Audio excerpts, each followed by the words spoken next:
नमस्कार दर्शकों, आपका स्वास्थ्य कार्यक्रम में स्वागत है।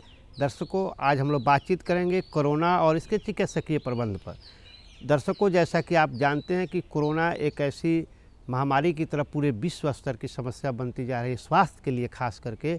और इसके जद में पूरे विश्व ही नहीं, हम जहां मुजफ्फरपुर में हैं, यहाँ आसपास भी आप देख रहे हैं कि कैसे सरकार सतर्कता बरत रही है ताकि हम लोग कोरोना के जद में न जाएं। तो हम लोग आज इसी पर बातचीत करने के लिए यहाँ पर उपस्थित हैं और हमारे साथ मेडिसिन विशेषज्ञ हैं डॉक्टर चंदन कुमार जी। डॉक्टर साहब, आपका स्वागत है हमारे साथ।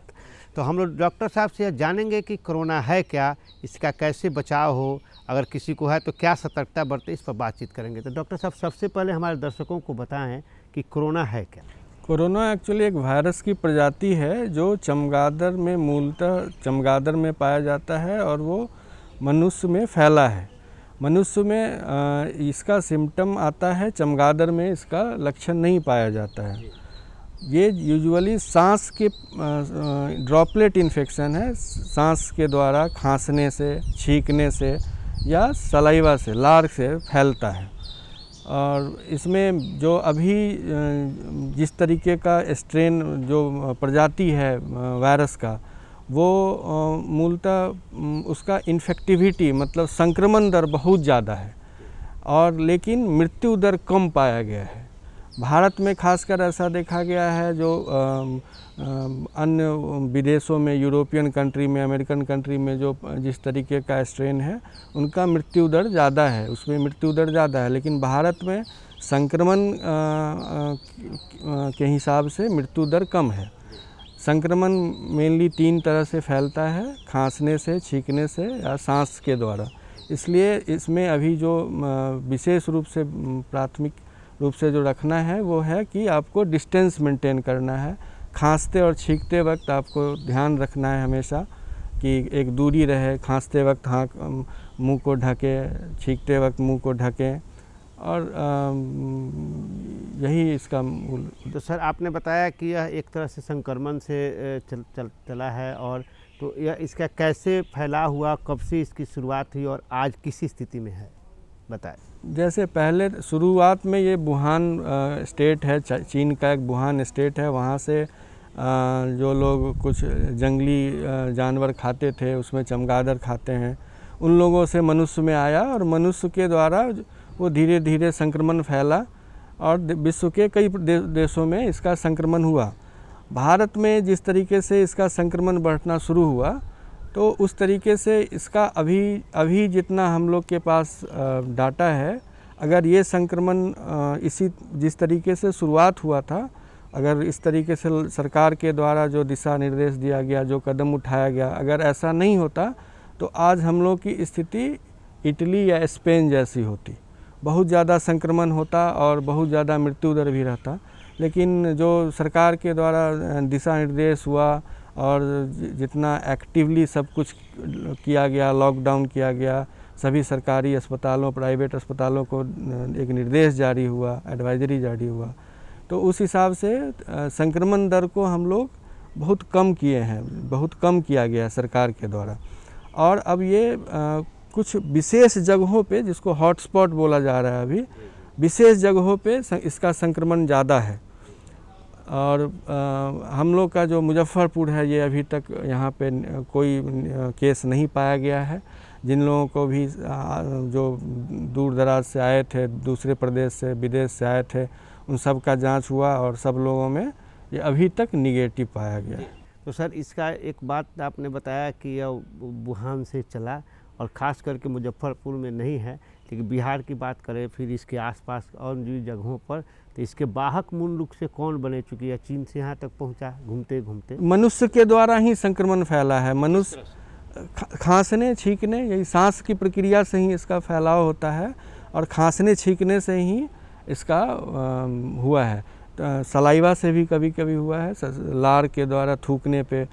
और यही मुख्य जो संक्रमण का तरीका है वो सांस नली के द्वारा है, सांस की प्रक्रिया से। तो उसकी कैसे पहचान आप करते हैं और क्या सुझाव दिया जाए उनको? जिलाधिकारी महोदय द्वारा एक एडवाइजरी भी जारी हुआ है सभी निजी चिकित्सकों को, निजी अस्पतालों को, सरकारी अस्पतालों को, कि जिनको भी फ्लू लाइक सिम्टम है, सर्दी, खांसी, बुखार है, उनको तुरंत डॉक्टर से संपर्क करना है। उनका डाटा कोई यात्रा का विवरण जो भी है वो सब कलेक्ट करना है और उनको वो ऑब्जर्वेशन में रखना है, मतलब वॉच करना है उनका किस तरीके से सुधार हो रहा है और सारे डाटा को फिर यहाँ सदर अस्पताल भेजना है कि वहाँ पे आगे कोई किसी तरीके का अगर संक्रमण फैलता है तो हम लोग ट्रेस कर सकते हैं कि उस डाटा से कि कहाँ से कैसे वो पहुँचा है।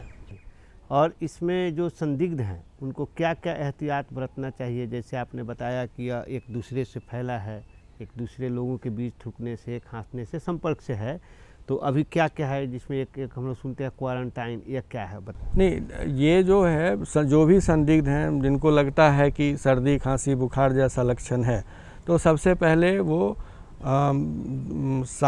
समुदाय में एक दूरी बनाए रखें, मास्क का नियमित प्रयोग करें, हैंड सैनिटाइज हर 20 मिनट पे सर्फ साबुन से या सैनिटाइज़र से हाथ को सैनिटाइज करके रखें और जब भी सांस की दिक्कत उत्पन्न होती है सर्दी खांसी बुखार के अलावा तो तुरंत वो डॉक्टर के संपर्क में आए और कोरोना की जांच कराएं, क्योंकि सारे फ्लू लाइक पेशेंट का हम लोग कोरोना जांच संभव नहीं है, नहीं कर सकते हैं, उतने रिसोर्सेज हमारे पास नहीं है, संसाधन की कमी है, वैसा नहीं कर सकते कि सारे फ्लू लाइक पेशेंट का हम लोग कोरोना जांच करें।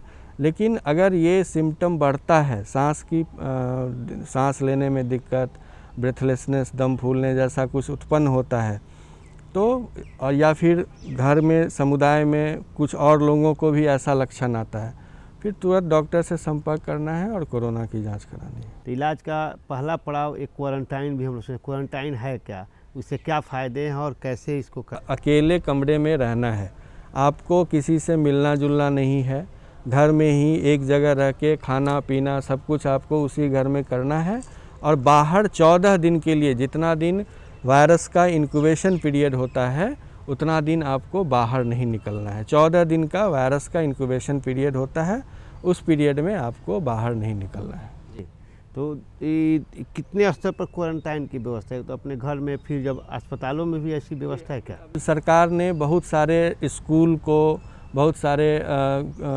सरकारी भवन को एक क्वारंटाइन सेंटर के रूप में डेवलप किया है और जो भी संदिग्ध जिनका कि इस तरीके का फ्लू लाइक सिम्टम है, लक्षण वैसा दिखता है या फिर कोई यात्रा का उनका विवरण है, कहीं दूसरे प्रदेश से आए हैं, तो उनको उस सेंटर में क्वारंटाइन किया जाता है। किस तरह से इसका इलाज होता है बताएं? आपको अगर नहीं है किसी तरीके का दिक्कत, आप कोई दवा खा लें तो उससे कोरोना से आप बच जाएंगे, ऐसा कोई नहीं है, कोई दवा नहीं है। अभी कुछ लोग गलत तरीके से मलेरिया की दवा खा ले रहे हैं कि इससे हम बच जाएंगे कोरोना से, ये गलत है, उसका साइड इफ़ेक्ट है, उसका इफ़ेक्ट नहीं आएगा, उसका साइड इफ़ेक्ट आएगा। जब कोरोना डेवलप होता है, जब कोरोना का लक्षण आता है और कोरोना का जांच पॉजिटिव आता है, कोरोना की जांच जब की जाती है, वायरस की जांच, और जब वो पॉजिटिव आता है उसके बाद उसका सिम्टोमेटिक ट्रीटमेंट करते हैं, उसका लक्षण के आधार पे उसका चरणबद्ध तरीके से इलाज होता है। जी, तो उसका सर, उसके इलाज की बात अगर करते हैं तो अपने ज़िले में खास करके मुजफ्फरपुर में कहाँ कहाँ इलाज की व्यवस्था है? अभी हम लोग में मेडिकल कॉलेज में 120 बेड का आइसोलेशन वार्ड बन चुका है। उसके अलावा सदर अस्पताल में भी 30 से 40 बेड का आइसोलेशन वार्ड है।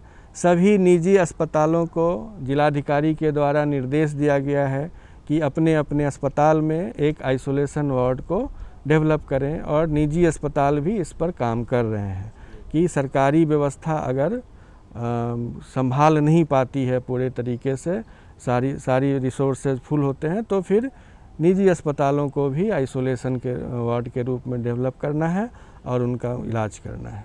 लोग दवा अपने मन से भी ले लेते हैं, जैसे आपने कहा कि जैसे फ्लू लाइक सिम्टम है और उस पर हम लोग तो उसको चेकिंग कर रहे हैं, संदिग्ध मानते हैं, हम लोग उस पर केयर कर रहे हैं, तो वैसे लोग भी कि हम कोरोना के जद में न जाएं, दवा खा रहे हैं, तो आपका क्या सुझाव होगा? देखिए, सर्दी खांसी बुखार सांस की दिक्कत ये अगर उत्पन्न है, अब में आ रहा है, तो आप अपने मन से कोई भी दवा नहीं खाएं। आप तुरंत निजी चिकित्सक, सरकारी प्राथमिक केंद्र है, स्वास्थ्य केंद्र है, सदर अस्पताल है, मेडिकल कॉलेज है, इसके अलावा IMA के द्वारा टेली मेडिसिन की भी व्यवस्था की गई है, जिसमें रोज़ समाचार पत्रों में नंबर दिया जा रहा है विभिन्न डॉक्टरों का, उनसे आप फ़ोन पे संपर्क कर सकते हैं। डॉक्टर की सलाह के बिना कोई भी दवा ना खाएं। आपको जब भी समस्या उत्पन्न होती है आप डॉक्टर के सलाह पर ही दवा लें, और अपने मन से कोरोना की रोकथाम के लिए कोई भी दवा ना खाएं। इसको रोकथाम करने की कोई भी दवा नहीं है, इसके इलाज की दवा है, इसको रोकने की कोई दवा नहीं है। इसको संक्रमण को कम करना है। लॉकडाउन का पालन करें, घर में रहें, सुरक्षित रहें, बाहर कम से कम निकलें, ज़रूरत पड़ने पर अति आवश्यक कार्यों के लिए ही बाहर निकलें। इससे आप संक्रमण को रोक सकते हैं। एक सोशल डिस्टेंसिंग को मेंटेन रखें, दूरी बनाए रखें, इससे आप इन्फेक्शन को रोक सकते हैं। यही एक तरीका है, और दवा कोई नहीं है जो कि संक्रमण को रोक सकता है या आपको कोरोना से बचा सकता है। जी, तो सर अभी आप बताए हैं सोशल डिस्टेंसिंग की बात आपने किया है, सामाजिक दूरी की बात है, तो यह क्या है, इससे क्या बचाव हो सकता है, इसका क्या पैमाना है आपके नज़र में? हमारे दर्शकों को बताएं कि कितना ज़रूरी है हमको कोरोना के चेन को तोड़ने की। जी, सोशल डिस्टेंसिंग एक्चुअली हम लोग का ये जो लॉकडाउन है और जो हम लोग एक मेंटेन कर रहे हैं कि हम लोग को सोशल डिस्टेंसिंग रखना है, ये एक्चुअली इससे हम आप देख सकते हैं जो ग्राफ बन रहा है अभी, जो ICMR जो दिल्ली की संस्था है वो ग्राफ बना रही है, तो जो लॉकडाउन नहीं रहता और जो अभी है उसमें 10 गुना का अंतर है। अभी 10 गुना इसमें फ़र्क है। तो सोशल डिस्टेंसिंग बहुत ही ज़रूरी है। संक्रमण को इसी से रोका जा सकता है, और इसलिए सोशल डिस्टेंसिंग का ज़रूर पालन करें। यही संक्रमण को रोक सकता है, कोई भी दवा संक्रमण को नहीं रोक सकती है। कि अभी हम लोग बात किए कि इसके डिस्टेंसिंग बना के रखें, बचें, और कहीं भी आपको कुछ लक्षण हो तो डॉक्टरों से मिलें। तो ख़ास करके अब जो इसकी सेवा में लगे हैं, रोकथाम में जो डॉक्टर हैं हमारे, और आप भी एक विशेषज्ञ चिकित्सक हैं, मेडिसिन के ज्ञाता हैं, तो आप उन लोग कितने हाई रिस्क में हैं इसके? और हाई रिस्क की बात करें तो कौन कौन लोग हैं जिसमें डॉक्टर हमारे कहाँ? जी, निश्चित रूप से चिकित्सक, पैरामेडिकल स्टाफ, नर्सिंग स्टाफ, जो एम्बुलेंस के चालक हैं, ये लोग तो मेडिकल से जो भी जुड़े हैं, ये लोग तो निश्चित रूप से हाई रिस्क जोन में हैं, क्योंकि इनमें जो भी डॉक्टर अभी इन्फेक्टेड हो रहे हैं या पैरामेडिकल स्टाफ इन्फेक्टेड हो रहे हैं, वो सारे लोगों में वायरल लोड काफ़ी हाई है, सीरियसनेस काफ़ी हाई है। तो ये लोग हाई। दूसरे इसके अलावा जो बुज़ुर्ग हैं 60-65 के ऊपर, वो भी हाई रिस्क जोन में आते हैं। या फिर जो डायबिटीज़ के पेशेंट हैं, जो किडनी रोग से ग्रसित हैं, या ब्लड प्रेशर के रोग से ग्रसित हैं, या कोई सांस की बीमारी जैसे COPD वगैरह है, उनसे ग्रसित हैं, ये लोग हाई रिस्क जोन में हैं। इसलिए बुज़ुर्ग लोगों को चीनी की बीमारी, ब्लड प्रेशर की बीमारी, किडनी की बीमारी या क्रॉनिक कोई सांस की बीमारी है, इन लोगों को विशेष सजग रहने की ज़रूरत है। तो अगर जो लोग खास कर में जो घरों में जो लोग को रहने कहा गया है, ऐसे बुजुर्गों की आप बात की हैं, बीमार वाले लोगों की, तो उन पे क्यों ज़्यादा खतरा है और क्या अपेक्षा? क्योंकि एक तो जो ये 3-4 बीमारी है उससे इम्यूनिटी कमता है, प्रतिरोधक क्षमता जो शरीर की है वो कम होती है। तो इनमें इन्फेक्शन के अलावा इन्फेक्शन की सीवियरिटी ज़्यादा होने का रिस्क है, क्योंकि इस बीमारी में जो 60 से 70% लोग हैं वो सामान्य सर्दी खांसी बुखार तक ही रह पाता है।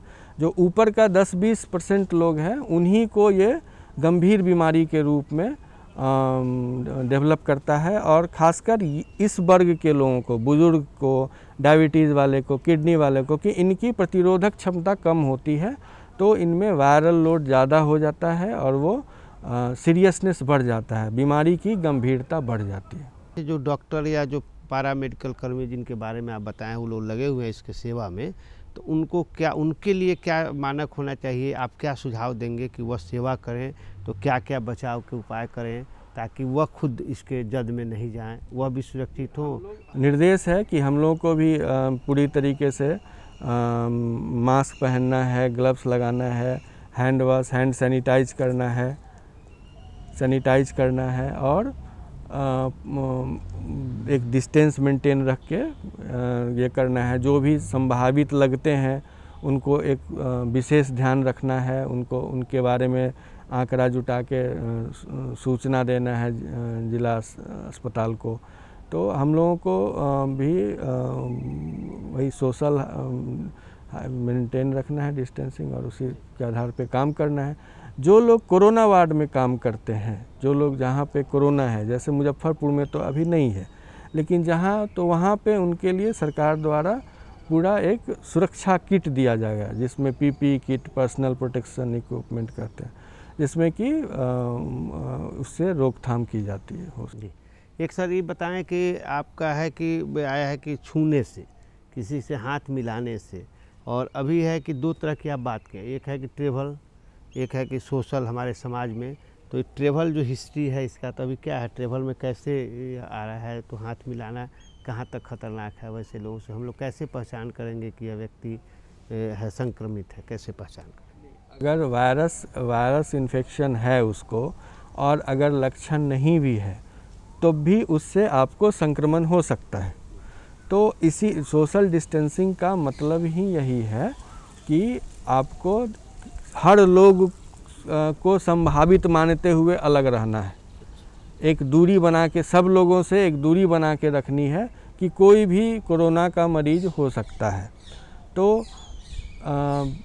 वायरस बिना इन्फेक्शन, बिना किसी लक्षण के भी आपके शरीर में हो सकता है। दूसरा है कि जो सतह होता है, सरफेस होता है, जैसे कुर्सी का हैंडल है, मेटल है, टेबल है, तो उन सब पे भी वायरस कई दिनों तक जिंदा रह सकता है। तो उसके द्वारा भी संक्रमण होता है। हाथ मिलाने से तो संक्रमण फैलता ही है, निश्चित रूप से फैलेगा। तो इसमें क्या क्या ख्याल रखना चाहिए खास करके आम लोगों को? कि हर 20 मिनट पे, 25 मिनट पे, या जब भी आप कहीं बाहर जाते हैं, बाहर से लौटते हैं, तो उस समय आपको एक हैंड वॉश वगैरह प्रॉपर करना चाहिए, और नाक को, मुंह को ये बार बार नहीं छूना चाहिए। हमेशा मास्क का प्रयोग करना चाहिए। ये सब रोकथाम के लिए, इसके रोकथाम के लिए है। एक तो सर है कि जैसे सरकारी अस्पतालों की हम लोग बात किए हैं, वहाँ भी व्यवस्था है, कंट्रोल रूम काम कर रहा है, और एक बहुत बड़ा वर्ग है निजी, हमारे अस्पतालों के निजी चिकित्सकों का। तो सरकार का भी नई एडवाइजरी क्या है जिसमें सभी चिकित्सक वैसे लोगों को चिन्हित करें, ताकि जैसे आप बताया कि हमारा मुजफ्फरपुर ज़िला है अभी ग्रीन जोन में है, कई जोनों में बांटा गया है। तो ये तो उसके लिए आप लोगों का क्या माने भूमिका है ओवरऑल चिकित्सक समाज का, इसको चिन्हित करने के लिए क्या नया तरीका अपनाया गया? हम लोगों के पास जिलाधिकारी महोदय द्वारा एक एडवाइजरी दिया गया है। सदर अस्पताल में नोडल ऑफिसर हैं, उनको जो भी मरीज़ हम लोग देखते हैं, चाहे वो कोरोना का हो या नहीं हो, चाहे वो पेट दर्द का भी हो, सब में एक प्रोफार्मा है प्रॉपर, उसमें कि उसको सांस की बीमारी है, खांसी है, बुखार है, सर्दी है, इनको चिन्हित करके और सारा डिटेल उसके बारे में, उसका घर, मोबाइल नंबर सब प्रतिदिन रूटीन बेसिस पे हम लोगों को वहाँ भेजना है। इससे एक डाटा कलेक्ट होगा, और जिनको भी सांस की बीमारी डेवलप कर रही है, खांसी, बुखार ये सब आ रहा है, उनका सारा डिटेल है। तो इससे हम कांटेक्ट ट्रेसिंग कर सकते हैं कि अगर किसी उसमें से किसी आदमी को कोरोना हुआ, तो हम वो आदमी पहले किस किस लोगों से मिल चुका है, किस हॉस्पिटल में गया है, किस डॉक्टर के पास गया है, तो ऐसे ट्रेस कर सकते हैं। और उन लोगों को फिर हम क्वारंटाइन करके, आइसोलेट करके, फिर सोसाइटी में जो कम्युनिटी ट्रांसमिशन की बात होती है उसको रोक सकते हैं। जी सर, एक चीज़ बताएं कि जोन की हम बात करें कि कई जोनों में बांटा गया है अभी नया, जो कि अभी तो दूसरे राउंड में शुरू हो गया, पहले लॉकडाउन 1 था, अब 2 में चले गए हम लोग। तो उसमें जोन का क्या महत्व है, और जोन बना रहे उसके लिए जो ग्रेडिंग है थोड़ा बताएं दर्शकों को क्या है? 3 जोन किया गया है, रेड जोन, ऑरेंज जोन और ग्रीन जोन। तो जो रेड जोन जैसे हॉटस्पॉट हैं, जहाँ पे बहुत ज़्यादा संक्रमण है, जहाँ पे बहुत ज़्यादा नंबर ऑफ पेशेंट मिले हैं, जैसे महाराष्ट्र वगैरह में है, दिल्ली वगैरह में है, चाहे बिहार में भी 3-4 ज़िलों को रेड जोन में रखा गया है, जहाँ पे संक्रमण की दर ज़्यादा है उनको, और जहाँ पे संक्रमण दर कम है, 1, 2, 4 ऐसे पेशेंट हैं और उनका जो टैक्स कम रहा है, तो उनको ऑरेंज जोन या येलो जोन में रखा गया है। और जहाँ एक भी केस नहीं है, जैसे हमारा शहर मुजफ्फरपुर है, मुजफ्फरपुर ज़िला है, तो यहाँ एक भी केस नहीं है, तो इनको ग्रीन जोन के रूप में रखा गया है। अब इस जोन बांटने का फ़ायदा क्या है कि जब कुछ सशर्त छूट मिलेगी तो इन जो ग्रीन जोन वाले को है उनको सशर्त छूट दी जा सकती है, क्योंकि यहाँ अभी तक कोई ऐसा केस नहीं है, तो ट्रांसमिशन का, वायरस फैलने का खतरा थोड़ा कम है। सर ये है कि जैसे आम लोग जो घर में लॉकडाउन में हैं, अभी तो पूरे लोग अपने परिवार, उनके लिए क्या एज ए चिकित्सक सलाह होगा ताकि वह एक चिड़चिड़ापन उनमें नहीं हो, चुकी बहुत आदमी। हाँ, अभी लॉकडाउन की दिनचर्या हो ताकि वह अपने को तरोताज़ा भी रखे और नियम का भी पालन हो बीमारी के। जी, लॉकडाउन में थोड़ा सा डिप्रेशन टाइप का चीज़, खासकर व्यवसायी वर्ग या हर एक वर्ग में, व्यवसायी वर्ग के अलावा भी हर एक वर्ग में एक डिप्रेशन टाइप का चीज़, माइनर डिप्रेशन टाइप का चीज़ डेवलप कर सकता है, और बहुत लोगों को डेवलप किया भी है। जो टेलीमेडिसिन वाले चिकित्सक हैं वो बताते भी हैं कि जो डेवलप किया भी है। तो इसके लिए सबसे बेहतर है कि हमेशा पॉजिटिव अप्रोच रखें। हमको कोरोना को हराना है, कोरोना से लड़ना है, और जिसमें हम लोग कोरोना वॉरियर हैं, सब हर एक प्रत्येक नागरिक यहाँ कोरोना वॉरियर है जो अपने घर में लॉकडाउन में बैठा हुआ है। और इसके लिए पॉजिटिव अप्रोच रखें, नियमित रूप से योग, प्राणायाम, व्यायाम ये सब करें। किसी भी तरीके से किसी तरीके की बीमारी या किसी तरीके का परेशानी होता है तो हमारे IMA के द्वारा जो टेलीमेडिसिन की सुविधा दी गई है उसका लाभ उठाएं। उसमें सारे विशेषज्ञ उपलब्ध रहते हैं, आप टेलीफोन पे संपर्क कर सकते हैं। जी, और आम लोगों को क्या आप अपील करेंगे, क्या चाहते हैं आम लोगों के, क्या अपील होगा? आप विशेषज्ञ चिकित्सक है और एक ही अलग तरह की समस्या पहली बार आई है, तो आम लोग जो हमारे दर्शक हमारे कार्यक्रम को देख रहे हैं उनसे क्या अपील करना चाहेंगे, उनको क्या? उनसे बस एक ही अपील, हाँ जी, एक ही अपील है कि आप सरकार के द्वारा निर्देशों का पालन करें, लॉकडाउन का पूरी तरह से पालन करें, सोशल डिस्टेंसिंग मेंटेन रखें, और सर्दी, खांसी, बुखार, सांस की दिक्कत आने पे खुद से कोई भी दवा ना लें। कोरोना से रोकथाम के लिए कोई भी दवा ना लें, इसके लिए सिर्फ और सिर्फ सोशल डिस्टेंसिंग है जिसका पालन करें। तो दर्शकों, हमारे साथ मेडिसिन विशेषज्ञ डॉक्टर चंदन कुमार जी आए और उन्होंने बहुत ही अच्छी बात बताई कि कोरोना से लड़ना है, हर व्यक्ति अपने को बैरियर उसका माने और अपने घरों में लॉकडाउन का पालन करें, सकारात्मक सोच रखें। यदि आप सर्दी, खांसी, बुखार है तो डॉक्टर से मिले, संदिग्ध है तब भी मिले।